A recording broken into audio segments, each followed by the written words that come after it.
Boa tarde. O Primeiro Escalão recebe, nesta tarde, aqui nos estúdios da OTV, em São Paulo, o empresário Lawrence Pi, empresário de origem chinesa, nasceu em Xangai em 1942, chegou ao Brasil nos anos 50, início dos anos 50, com a família. Nos anos 60 foi para os Estados Unidos estudar, fez filosofia, graduado em filosofia, com mestrado em filosofia. O seu trabalho final foi sobre Jean-Paul Sartre. Logo depois voltou ao Brasil, nasceu o Moinho Pacífico, que foi recentemente vendido para o Grupo Bung em 2015. Antes, durante vários anos, comandou o moinho, foi o principal, ou um dos principais moinhos produtores de farinha de trigo no Brasil e na América Latina. E hoje é um empresário, investidor, e que está nos atendendo, atendeu o nosso convite para essa entrevista. Eu convidei a jornalista Marli Gonçalves, que trabalhou durante muitos anos no Jornal da Tarde, no Grupo Estado, na Rádio Eldorado, e hoje edita com o jornalista Carlos Brickman o site Chumbo Gordo. Obrigado, Marli. Obrigado, Lawrence Pi. Minha primeira pergunta, o senhor que tem uma vasta experiência no mercado empresarial, no mundo corporativo. Hoje em dia, onde é mais fácil ou mais difícil ser empresário? No Brasil, do governo do presidente Jair Bolsonaro, nos Estados Unidos de Donald Trump, ou na China de Jinping, do presidente Xi Jinping? Muito obrigado. Primeiro é um prazer estar aqui. Eu diria mais difícil ou mais fácil ser empresário nesses três países? É um grande prazer estar aqui. E a minha visão sobre o mercado, eu sou uma pessoa que advoga e acredita nas forças de mercado. E durante o período do presidente Lula e presidente Dilma, houve um redirecionamento para um viés, ao meu ver, onde o Estado tinha uma presença maior. Depois, quando o presidente Dilma foi afastada, em seguida assumiu o presidente Temer. E com todos os defeitos dele, ele implementou um modelo que, ao meu ver, está no caminho correto. E depois disso nós temos um governo Bolsonaro, e é importante frisar de que o presidente tem uma ideologia diferente do seu ministro de Economia, Paulo Guedes. Paulo Guedes é de Chicago, faculdade conhecidíssima nos Estados Unidos, que tem o berço do monetarismo, o Friedman. Então ele tem uma visão muito liberal sobre a economia, muito liberal sobre a economia. E ele acredita que o Estado tem que ter um papel menor, que eu concordo. Hoje em dia eu vejo que o Brasil está indo no caminho correto. E ser empresário no Brasil, hoje, eu diria que é mais fácil do que nos anos passados, em função da liberalização da economia. Os Estados Unidos é a referência da economia de mercado. E a China é um modelo totalmente diferente. É um modelo do que eu chamo de capitalismo do Estado, onde o Estado tem uma presença enorme, mas é um modelo capitalista. É importante lembrar de que em cada país você tem que ter uma realidade diferente. Nem um modelo não é para todos os países. Você tem que ver a cultura, você tem que ver a história do país, e ela tem que ser inserida dentro de um contexto muito mais amplo do que simplesmente economia liberal ou economia onde o Estado tem uma presença maior. No Brasil sempre foi um dos países mais difíceis de fazer negócios. Tudo era engessado. Para se ter uma ideia, no Brasil, Hoje já melhorou muito, mas no passado tinha, por ano, mais de 3 milhões de ações trabalhistas. Por ano. E o Brasil é líder mundial em número de ações trabalhistas. Isso é uma herança e um legado do Getúlio Vargas. Né?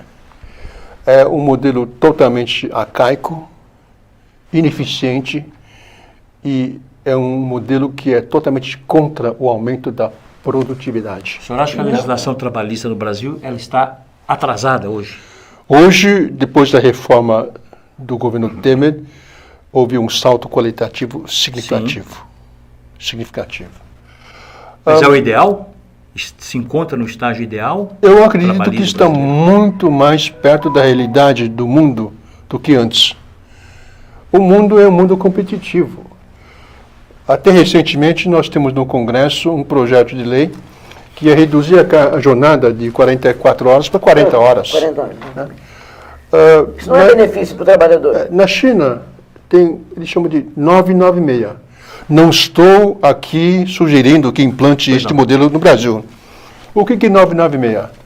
É das 9 da manhã até 9 da noite, 6 dias por semana. Quantas horas são? 72 horas a jornada. Sim. São 30 horas. Como é que você vai concorrer contra uma economia que tem um modelo onde o trabalhador trabalha 72 horas contra um modelo que quer trabalhar 40 horas? Evidentemente, é difícil. Então, não estou propondo isso no Brasil. Só estou dizendo a disparidade que existe no mundo. Em vários lugares, entre outros vários lugares. Este é um ponto. Segundo, era a indexação da economia brasileira. Então, a inflação de hoje, ela automaticamente passa para amanhã, porque é tudo indexado. Salário indexado, os contratos indexados, todo mundo usa IGP como fator de correção. Correção monetária. E se você tem uma economia indexada, dificilmente você consegue baixar a inflação. Ela é autopropulsor. Né? Então, e tudo é difícil no Brasil. Por quê? Porque nós temos um modelo em que o Estado está presente em quase tudo. Quando os economistas reclamam que o modelo chinês, o governo está em tudo passa pelo governo, não é muito diferente no Brasil. Quando eu era mais jovem, eu lembro que para ter uma agência de banco, era necessário obter carta patente. Sim. Né? No nosso setor de trigo, era necessário ter uma cota que o governo designa a cada moinho de acordo com o tamanho da sua fábrica. Sim. Tudo é governo. Quando o governo interfere na economia, aí que abre a porta para a corrupção. O senhor teve vários problemas com isso, inclusive durante a ditadura? Sim, isso é o DNA do país. Sempre faz assim. Não é de agora, estamos falando de 50, 500 anos estamos falando disso. E, então, este modelo é totalmente inviável. Hoje no Brasil, a carga tributária entre os países em desenvolvimento é um dos mais altos do mundo. 33%. Acrescido a isto, ainda temos um déficit nominal de 8, 10, 12%, dependendo do ano. Por que uma carga tributária tão alta, Lawrence? Porque a máquina estatal, o custeio da máquina e os benefícios e os privilégios do setor público absorve uma quantidade enorme desses recursos. Então, o cidadão comum, o segmento carente da população, não recebe os benefícios dessa enorme carga tributária. Nós estamos falando hoje numa economia de 80 bilhões de reais por ano na reforma da Previdência. 80 bilhões. Você sabia de que para zerar a conta nos próximos 10 anos é necessário 5,1 trilhões de reais? Ou seja, a economia que com tanto esforço nós estamos tentando conseguir, ainda não foi aprovado, espero que vai ser aprovado, vai gerar uma economia de 16% do que a gente precisa. Não vai resolver o problema, evidentemente. Mas, quando tem uma carga tributária deste tamanho, né? Acho que só a Turquia tem uma carga tributária maior que a brasileira, se não me engano. É porque está em guerra também, né? É a Turquia, só. Então, quando você tem um Estado que ocupa mais de 40% do PIB do país, né? Você imagina que deve ter educação de graça, saúde de graça, infraestrutura, habitação de graça, né? Com todo esse dinheiro, né? Mas não é o caso. Por quê? Porque o setor público absorve, uma esponja o setor público, esses recursos. As aposentadorias integrais, as pensões que se paga, o custeio da máquina. Se você perguntar para estudantes primário e secundário o que vocês querem ser quando crescer, eu tenho certeza que a grande maioria vai levantar a mão e dizer, olha, quero ser servidor público. Servidor público, fazer concurso. Quero ser público. Então, neste modelo, é difícil de você concorrer no mundo de hoje. O senhor falou positivamente, um pouco, né, rapidamente, sobre o ministro Paulo Guedes. O senhor acha que ele é uma ilha nesse governo? Que é possível, embora uma reforma dessa seja, a reforma da Previdência seja ainda um troco? Eu não diria que ele é uma ilha, porque tem o presidente do Banco Central. Sim, né, tem outros. Que é um outro o economista altamente competente, né, e tem os assessores do próprio o ministro Guedes, que são pessoas muito Preparadas. qualificadas. Entretanto, este modelo que eu chamo economia liberal, né, não é uma panaceia. Ela não vai resolver todos os problemas. Ela vai trazer mais produtividade e competitividade à nossa sociedade. Mas como é que ela consegue fazer tudo isso levando no meio de uma política tão atribulada, tão cheia de atritos, que hoje, por exemplo, a reforma da Previdência, obviamente que se acreditou que a essa altura do ano de 2019 já estaria praticamente elaborada, feita, aprovada.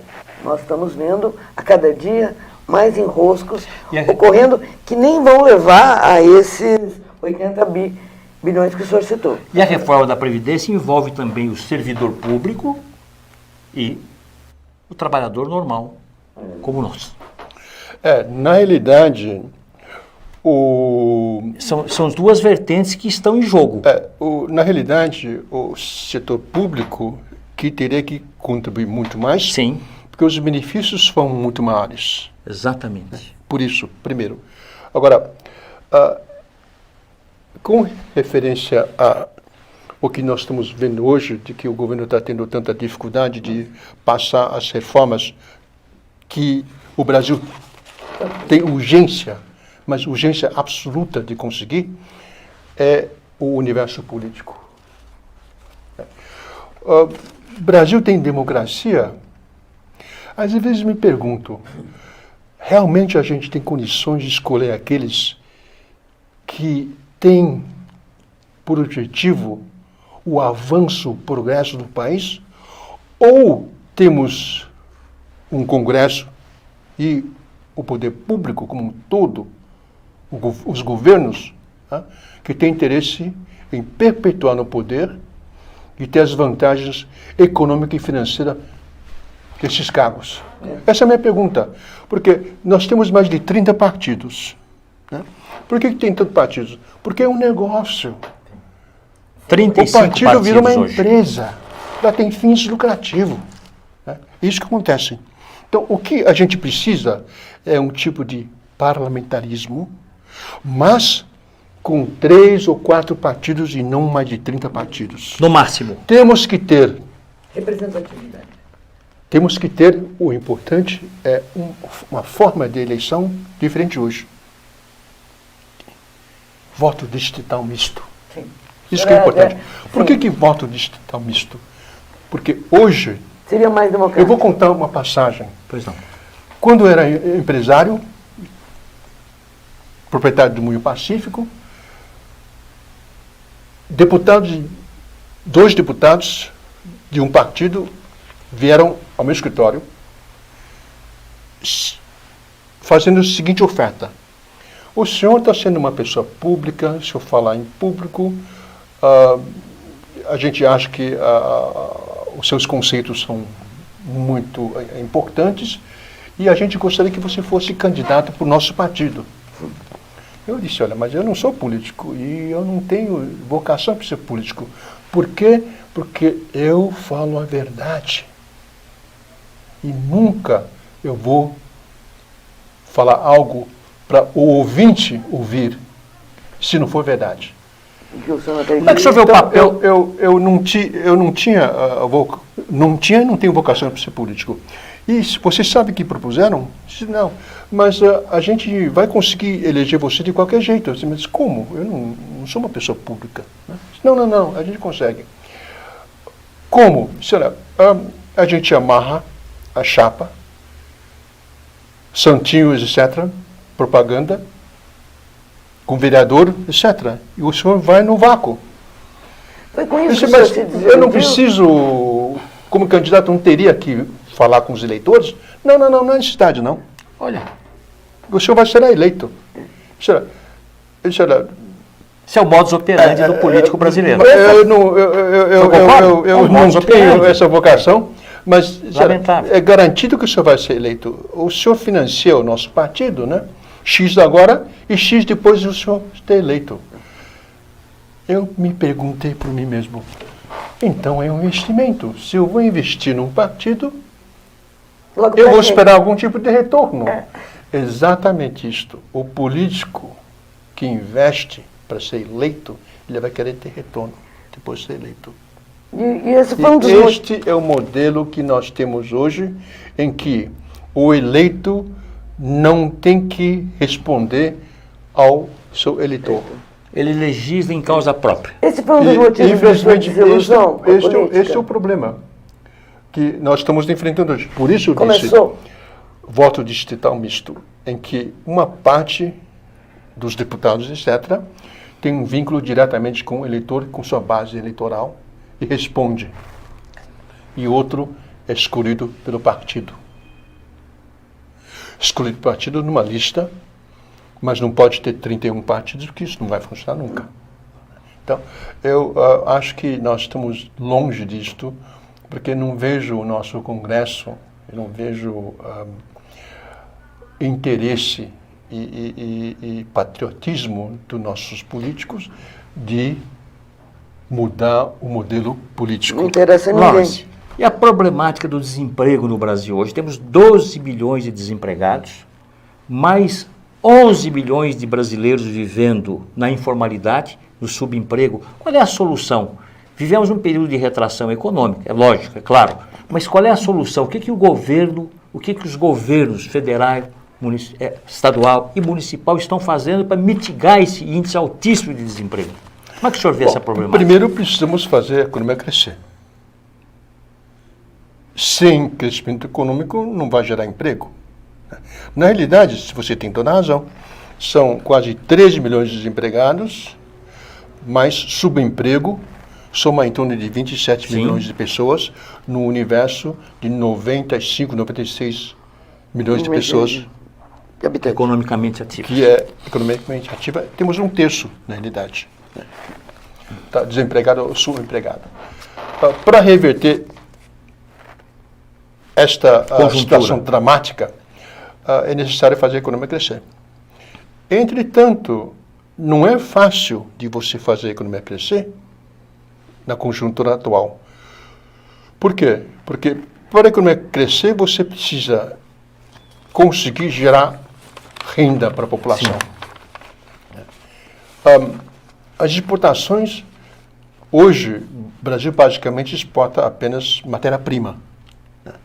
E a China é o país que gera mais superávit comercial para o Brasil, em torno de 30 bilhões de dólares no ano passado, e provavelmente será neste nível ou até maior. Ao mesmo tempo, de gerar esta enorme superávit comercial, a China é o seu maior parceiro comercial do Brasil hoje. China. Então, enquanto a China tiver um crescimento significativo, tipo 6, 7% por ano, o Brasil vai continuar conseguindo exportar matéria-prima. E a China tem registrado um crescimento espetacular nos últimos Sim, 30, 40 anos. mas vem desacelerando já. Por outros motivos. Um pouco demais até, né? E também nós estamos deparando numa situação mundial um pouco mais complexa hoje do que antes. Eu acredito que, infelizmente, que o mundo entrará em um processo de desaquecimento e as economias principais, que é Europa, Estados Unidos, Japão e China, estão desacelerando ou até têm risco de entrar em recessão econômica. Nesse quadro, evidentemente, nós no Brasil vamos sofrer também. Então, o crescimento do Brasil não vai ser muito fácil. No início deste ano, conversando com economistas, analistas, etc., eu arrisquei o número de menos de 1% do PIB. E todos eles, Lawrence, isso é absurdo. Nós estamos falando em 2,5%, 3% de crescimento para 2019. Eu não vejo onde está o motor de crescimento. Hoje, estamos em outubro. Quanto que tá? Todo mundo está reduzindo a estimativa para menos de 1%. E o papel do agronegócio nesse processo de Caetano, retomada do crescimento? Deixa eu só fazer uma coisa importante. Sim. Hoje o Sr. Lawrence fala que é um investidor, né? Ele Sim. prefere, a gente conversando antes. Aí a gente perguntou qual é a diferença entre empresário e investidor. E ele falou uma coisa bárbara que eu acho que explica todo esse enunciado e essa firmeza com que ele fala. O empresário é otimista. O investidor deve ser realista. Não é? Daí, inclusive, pelo menos pelo noticiário, o senhor ter decidido investir em educação, saúde, infraestrutura, dentro da sua visão social. O senhor sempre foi um mestre nessa visão dentro do empresariado, combatido até muitas vezes por conta disso. E um gestor extremamente bem-sucedido e exitoso. Eu acho que são essas áreas que o Brasil é carente. E não porque eu sou um bom samaritano, porque eu vejo oportunidade. Então eu estou casando que eu vejo a necessidade do país, que é tão importante educação, saúde e infraestrutura para o país, e ao mesmo tempo onde se depara com maiores oportunidades.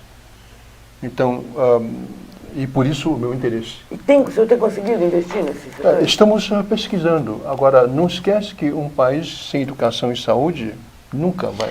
Mas as nossas universidades, Lawrence, têm formado dezenas, centenas, milhares de profissionais capacitados e qualificados. Ou seja, temos capital humano competitivo. Por que esse capital humano não discordo. Temos no Brasil, Caetano, na discordo. realidade, não colabora para o crescimento e a retomada da economia? Eu discordo. Nós não temos capital humano de qualidade. As pesquisas da PISA põem o Brasil nos 10% mais baixo em matemática, ciência e compreensão literária. Sistematicamente, avaliação após avaliação. Nós temos uma educação de péssima qualidade. Mas e por que, então, americanos, europeus, chineses estão importando profissionais brasileiros que eu reputo como capital humano qualificado? Temos vários brasileiros imigrando. O Brasil tem uma população de 210 milhões. Sim. Evidentemente, nesses 210 milhões, tem pessoas qualificadas. Evidentemente tem. Então, e inclusive você apontou para um problema seríssimo. Evasão de cérebros. Sim. Do Brasil. Dos poucos. Que deveriam ficar aqui. Exatamente. Pior ainda, o Brasil proporcionou esses profissionais para a sua formação. E quando eles estão sendo produtivos, eles migram para outro país. Então, nós pagamos a conta e o país é o beneficiado. Isso aqui é investimento. que recebe esses profissionais, recebe o benefício. Mas eu repito, a qualidade de educação no Brasil não é ruim, é péssimo. É péssimo. Tem Em estudantes... todos os níveis, ensino fundamental, médio Pela média. e universitário. Pela média. Tem primeiranista de faculdade que não tem redação própria. Não sabe redigir um texto. E não adianta ter diploma. O canudo não quer dizer nada. Exatamente. Quando o Brasil, nós temos um nível de alfabetização altíssimo, 90 e pouco %. A pergunta é que, deste universo, quantos analfabetos funcionais tem? Então, não é fácil resolver os problemas do país. Não é fácil. Estamos deparando numa situação em que a dívida do consumidor é alta. Dívida do governo é altíssimo. E a Quase dívida, que impagável, né? E a dívida do setor cooperativo, empresários, né, também é alto. Então, não tem mais capacidade de endividamento que poderia eventualmente gerar algum tipo de crescimento econômico. Então, estamos deparando com possível recessão mundial. Sim. Nós não temos capacidade de aumentar a base monetária, aumentar o endividamento da população, que, evidentemente, são motores de crescimento, que nós não temos. Então, ainda bem que o ministro Guedes está implementando medidas para facilitar os empresários de criar emprego, de fazer negócios. Quando você começa a reduzir a burocracia, você reduz o custo de produção das empresas. E quando você reduz o custo da empresa, você torna mais competitivo. E por isso eu acho que o governo, sobre esse aspecto, está no caminho correto. O senhor citou um termo, motor da economia. O senhor não vê o agronegócio um papel importante, preponderante, para atuar como auxiliar na retomada do crescimento econômico? Mais ainda. O senhor atua na área do agronegócio. O trigo faz parte dessa cadeia produtiva. Eu diria mais ainda, o setor agrobusiness é o único setor que está sustentando o país hoje. Porque Brasil, o real está 4,20 hoje. Sim. E não está 6 ou 7 em função da reserva que o governo tem, que o Banco Central detém. Tá? E essa reserva foi exclusivamente gerada pelo agrobusiness. Exclusivamente. O senhor costuma dizer que essa é a tábua de salvação que nós temos. Entretanto, o agrobusiness tem um limite, porque tem um limite de absorção no exterior. Se as economias do exterior, tipo China, etc., não crescer, a demanda cai. Eu trago para vocês um dado. Há 20 anos atrás, alguém acreditaria que Vietnã seria um concorrente importante para o café brasileiro? Não. Tá. Só se falava em Colômbia. Alguém acreditaria de que Índia poderia eventualmente exportar açúcar, concorrendo com o Brasil? Não. Os outros países não estão sentados em cima dos seus problemas. Estão evoluindo. Seus louros também evoluindo. Estão querendo uma fatia do mercado. Se a demanda mundial reduzir o ritmo de crescimento, em função da queda de atividade econômica no mundo, você vai ter menos demanda de produtos primários. O senhor trabalhou muito tempo com o trigo. Por que dependemos, nós do Brasil, do trigo da Argentina, do trigo do Canadá? Porque nós não temos vocação para trigo. Porque a Argentina é muito mais competitiva que o Brasil. E um país pequeníssimo perto do Brasil, as dimensões... Não é tão pequeno. A Argentina tem condições de agricultura altamente competitiva. Somos um país continental, do ponto de vista de dimensão geográfica. Mas o trigo precisa de clima mais frio. E a China, aliás, é um grande produtor de trigo. Sim, China é um grande produtor de trigo.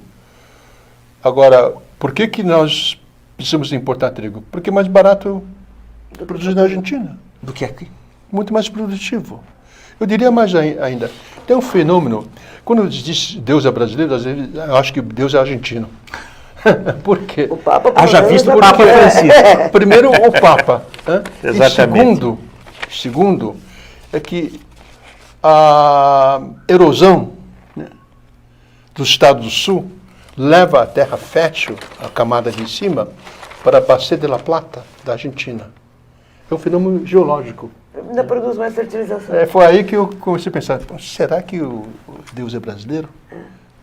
Se Deus é brasileiro, ele deve pensar assim, puxa, mas como é que pode eu ser brasileiro com esses políticos do Brasil?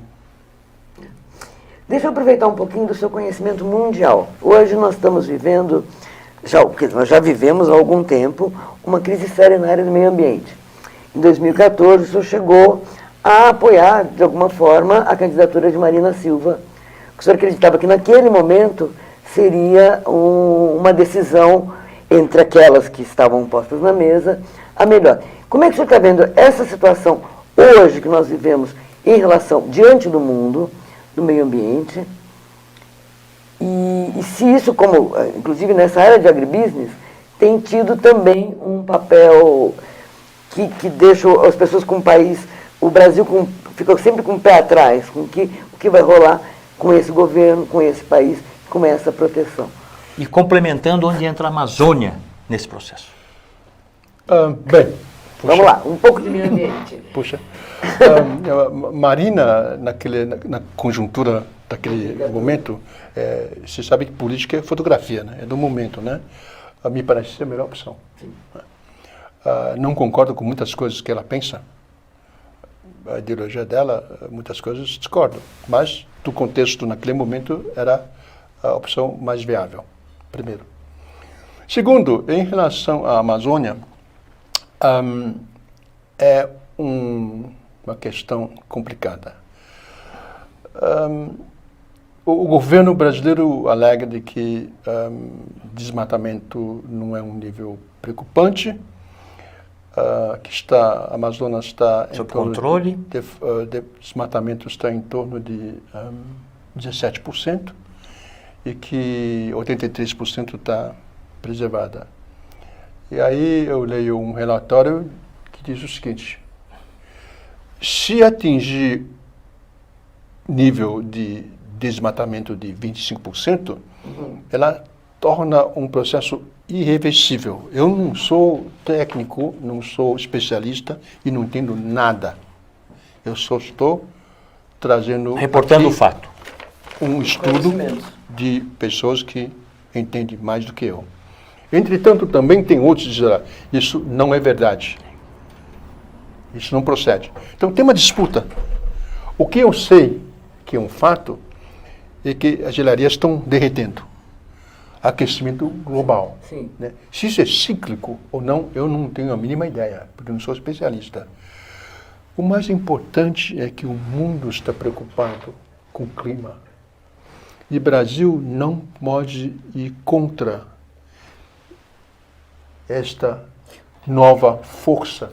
Que está dentro da fórmula dos investidores. Exatamente.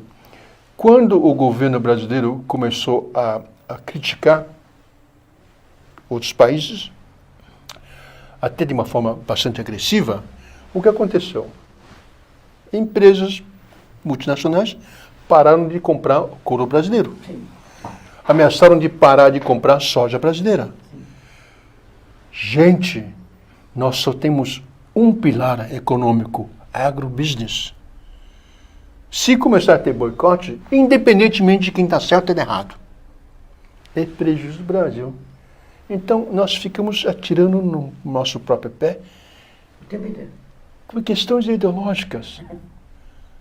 Não quer admitir que tem desmatamento, que tem incêndios na Amazônia, né? Não precisa confrontar o mundo. Querendo ou não, esta pauta está em evidência. Nós temos que ser inteligente. A gente pode contestar, mas de uma forma diferente. Olha, de fato há incêndio, de fato há desmatamento, nós vamos tentar reduzir. Pronto. O governo Bolsonaro está completando agora 10 meses Sim. de atuação. Como é que o senhor vê a atuação do presidente Jair Bolsonaro e como que o senhor vê a cobertura da imprensa em relação ao governo Bolsonaro? Existe, de fato, uma perseguição, entre aspas, em relação à gestão do governo Bolsonaro, por parte da mídia? Ela trabalha com a verdade? O Ju já falou na época do Collor que o Collor, a eleição dele foi um acidente. A eleição de Bolsonaro foi um acidente? Dentro de todo Primeiro, esse contexto? a eleição do Bolsonaro foi totalmente acidental. Não tivesse o nosso presidente sofrido atentado, ele não teria sido eleito. Primeiro. Tá? Segundo, a minha avaliação do governo, eu tenho que avaliar o governo como um todo. Sim. Na área econômica, está indo na direção correta. Na área política, está sendo um desastre. Agora, eu não sei quais são as qualificações para ser um embaixador. Agora, me parece que tem candidatos melhor para representar o Brasil nos Estados Unidos do que o filho do presidente. Que não tem histórico nenhum O interessante de tudo isso nesse é que segmento. o presidente Bolsonaro veio com aquele discurso anticorrupção durante a campanha, que eu diria foi um fato importante na eleição dele. Hoje, você fica em dúvida se ainda o presidente abraça este projeto dele de erradicar a corrupção no país. E a relação dele com o Congresso e o Senado é uma relação tumultuada, né? Ele veio dizendo de que não vai existir dando que recebe. Não vai existir fisiologismo. Troca de favores. E ele chegou à conclusão de que sem isso ele não governa. Não estou dizendo que eu não concordo com o presidente de que não tem que ter toma lá da cá. Eu concordo, não tem que ter. Tem que ser pragmático. Mas a realidade política do Brasil não é assim. Não se transformou. Não é assim e nunca foi assim. E dificilmente mudará. E a cobertura da mídia em relação ao governo? Você tem que trabalhar junto com o Congresso, querendo ou não. Né? Em relação à mídia, a mídia tem uma parte da mídia que apoia o presidente e tem uma parte, grande parte, que hoje opõe. Né? Porque a mídia entende de que o direcionamento das questões sociais é contra a maioria da população. Né? E a mídia sempre abraça as causas da maioria. Sempre. E o papel da mídia é reportar os fatos. Sim. Você pode reportar fatos de diversas formas. Você pode dar ênfase de um fato e ela torna quase como se fosse uma opinião ou induzindo a população a certa direção. Agora, a gente ouve tantas barbaridades que saem da presidência e que é difícil de você ter uma imprensa que apoia tudo que sai do Planalto. É muito difícil. Né? Um presidente que até recentemente disse que vai continuar defendendo a pauta anticorrupção. Aliás, não falamos de Lava Jato. Qual é a sua visão, não te interrompendo, sobre a Lava Jato? E qual é o futuro da Lava Jato? Parece que existe aí uma orquestração no sentido de alterar a essência dos resultados que a Lava Jato gerou. Eu tive diversas discussões sobre esse aspecto com muitas pessoas, inclusive do judiciário. E o papel do Supremo Tribunal Federal nesse processo? O que eu tenho ouvido é que do segmento que se chama garantirista, que garante direito de defesa do réu até as últimas consequências, totalmente contraditórias, etc. E eu tive a ousadia de perguntar o seguinte: Lava Jato já faz mais de 3 anos. Conseguiu desvendar um modelo altamente perverso. Houve excessos? Eu concordo que houve excessos. Em alguns momentos houve excesso. Entretanto,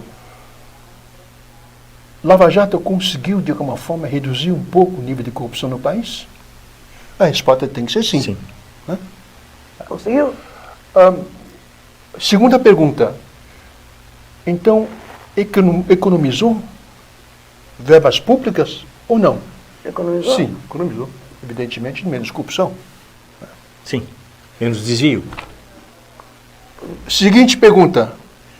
Esses recursos, se forem aplicados em SUS, educação, saúde, não salvaria vidas e criará oportunidade para a população?